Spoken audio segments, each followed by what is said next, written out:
नमस्कार दोस्तों, मैं हूं शिव भारद्वाज और आज स्टार्टअप्स को वो तरीका बताने जा रहा हूं जिससे कि आप कितना भी प्रॉफिट अर्न करें उसके ऊपर टैक्स देने की जरूरत नहीं है। You heard me right. एक प्राइवेट लिमिटेड कंपनी के ऊपर 25% टैक्स है और एक एलएलपी के ऊपर 30% की टैक्स लायबिलिटी है। लेकिन अगर आप ये वीडियो पूरे एंड तक देखते हैं तो आपको पता लग जाएगा कि आपके लिए वो बेनिफिट अवेलेबल है गवर्नमेंट की तरफ से जिससे कि आप पूरा का पूरा टैक्स माफ करवा सकते हैं। Yes, you heard me right. अगर आपका 1 करोड़ का प्रॉफिट है और प्राइवेट लिमिटेड कंपनी है तो अप्रोक्सीमेटली 25% टैक्स लायबिलिटी आती है। आप अपने 25 लाख रुपए जस्ट एक छोटी सी वीडियो देखकर बचा सकते हैं। तो ये 80 IAC एक सेक्शन है इनकम टैक्स एक्ट 1961 का, जिसके अंदर आपको up to 100% of your profits earned during the year उसकी एक डिडक्शन आपको मिलती है। उन्हीं के ऊपर मैं कुछ FAQs आज लेने जा रहा हूं। आप मेरी पहली वीडियो 80IAC है क्या उसके बारे में ज्यादा जान सकते हैं, लिंक डिस्क्रिप्शन में दिया गया है। 80IAC एक ऐसा सेक्शन है जो कि खास तौर पर स्टार्टअप्स को ध्यान में रखते हुए बनाया गया है। तो सबसे पहले मैंने कुछ 80IAC के FAQs की लिस्ट बनाई है। मैं सबसे पहले बता देता हूं कि आपको उसका डिडक्शन मिलता है। आपको 100% जो आपका टैक्स बनेगा प्रॉफिट के ऊपर, इनकम टैक्स, वो आपका माफ हो जाता है। कौन सी एंटिटीज के लिए? आपकी एंटिटी या तो प्राइवेट लिमिटेड होनी चाहिए या फिर LLP होनी चाहिए, लिमिटेड लायबिलिटी पार्टनरशिप। अगर आपका startup in form of proprietorship है या पार्टनरशिप है, आपको ये सेक्शन का बेनिफिट नहीं मिलेगा। तो ये भी ध्यान रखें सारे स्टार्टअप एंटरप्रेन्योर्स। आप 1/4/23 तक जिन लोगों ने भी LLP बना रखी है, प्राइवेट लिमिटेड बना रखी है, वो सारे लोग एलिजिबल हैं। इसका क्या टाइम पीरियड मिलता है? तो दोस्तों, गवर्नमेंट को पता है स्टार्टअप इनिशियल ईयर्स के अंदर लॉस में होता है, तो उन्होंने बहुत शॉर्ट टर्म पीरियड नहीं रखा। इनिशियली वो 5 साल के लिए लेके आए थे कि इनिशियल फर्स्ट 5 ईयर्स के अंदर आपको ये एग्जामिशन लेनी पड़ेगी। तो सेक्शन 80IC कहता क्या है? आपको किसी भी 3 कंसेक्यूटिव ईयर्स यानी कि 3 लगातार साल में ये एग्जामिशन क्लेम करनी है। कब से? जब आप ये सर्टिफिकेट ले लेंगे और 10 साल के अंदर तक from your date of incorporation. For example, आज की डेट है 20 अप्रैल 2023।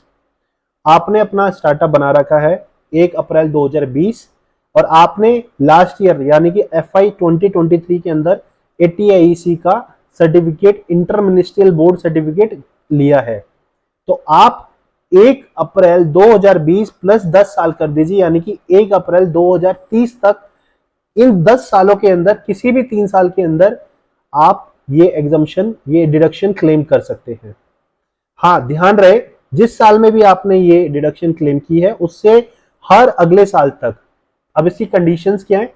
तो सबसे पहली कंडीशन है कि DPIIT से आप you should be a eligible startup and you should carry on a eligible business. Eligible business का मतलब इन्होंने साफ साफ बताया है कि any business which creates value addition through innovation, technology और वेल्थ क्रिएशन।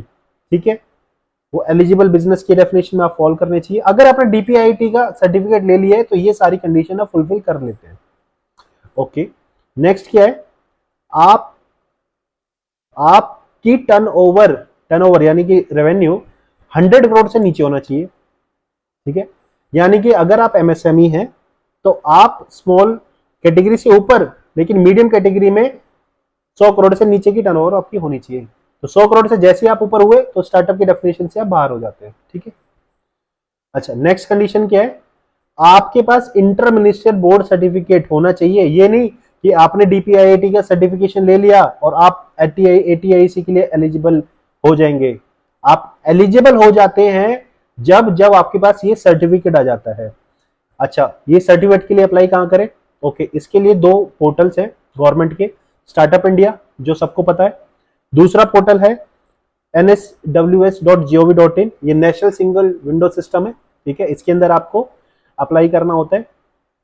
ध्यान रहे, इंटर मिनिस्ट्रियल बोर्ड सर्टिफिकेट किसी को इजीली नहीं मिलता। ऐसा नहीं कि आपने स्टार्टअप बनाया, DPIIT मिल गया है तो आप जाएंगे और अप्लाई करेंगे। इसके अंदर 2 इंपॉर्टेंट फैक्ट्स हैं। पहला, पिच डेक आपका जो आपकी बिजनेस के बारे में बताता है। दूसरा, वीडियो। जब आप अप्लाई करते हैं स्टार्टअप इंडिया पर, इसके लिए, तो आपको एक वीडियो भी आपके बारे में अपलोड करना होता है, बाकी तो जनरल डॉक्यूमेंट्स है। ये दो चीजें अगर आपकी अच्छे तरीके से गई हैं, आपके बिजनेस के बारे में आपके बता रहे हैं, तो आपके फेयर चांसेस है you got a interim listed board certificate. हमने अभी तक 2 सर्टिफिकेट अप्लाई किए थे और 2 सर्टिफिकेट हमारे विद इन 2 मंथ्स आ गए थे। अब क्योंकि ईयर एंड क्लोज हो चुका है, 31 मार्च जा चुका है 2023, आप सब लोगों, जिन लोगों ने भी ATIC लिया होगा उनके माइंड में भी डाउट होगा, जिन्होंने फर्स्ट टाइम लिया है तो वो लोग अप्लाई करना चाह रहे होंगे, तो उनके माइंड में डाउट आ रहा होगा कि ये क्या मतलब, क्यों, कैसे ले हम। तो इसके लिए फॉर्म 10CC भी एक फॉर्म भरना है, जो कि आपके चार्टर्ड अकाउंटेंट, जो आपके ऑडिटर हैं, उनके थ्रू फाइल किया जाएगा with in before 1 month of the filing of the income tax return. के मन में ATIC को लेकर एक क्वेश्चन जरूर आ सकता है कि क्या ये ATIC एग्जम्पशन मैं तब तक भी लेता रहूंगा जब तक कि मेरे अगर शेयर होल्डिंग या मेरी ओनरशिप इन द बिजनेस 50% से ऊपर की है। तो ये बदलाव किया गया है, इसके अंदर क्या गया है कि गवर्नमेंट द्वारा, कि अगर आपकी ओनरशिप 50% से नीचे भी चली जाती है तो भी आप ये ATIC की एग्जम्पशन क्लेम कर सकते हैं। ठीक है, एक इंपॉर्टेंट फायदा और है ATIC एग्जम्पशन लेने का, इंटरनेशनल बोर्ड सर्टिफिकेट लेने का, वो है जो कि ज्यादातर लोगों को नहीं पता है कि अगर आप स्टार्टअप है और आप ESOPs देते हैं अपने एम्प्लॉयज को, तो जिस दिन एम्प्लॉय के पास ESOP आते हैं, आप ESOP वो एग्जीक्यूट करता है, उनके नाम पे शेयर इशू होते हैं ESOP की फॉर्म में, तो जो भी फेयर वैल्यू का डिफरेंस होता है वो उनका इनकम बन जाता है।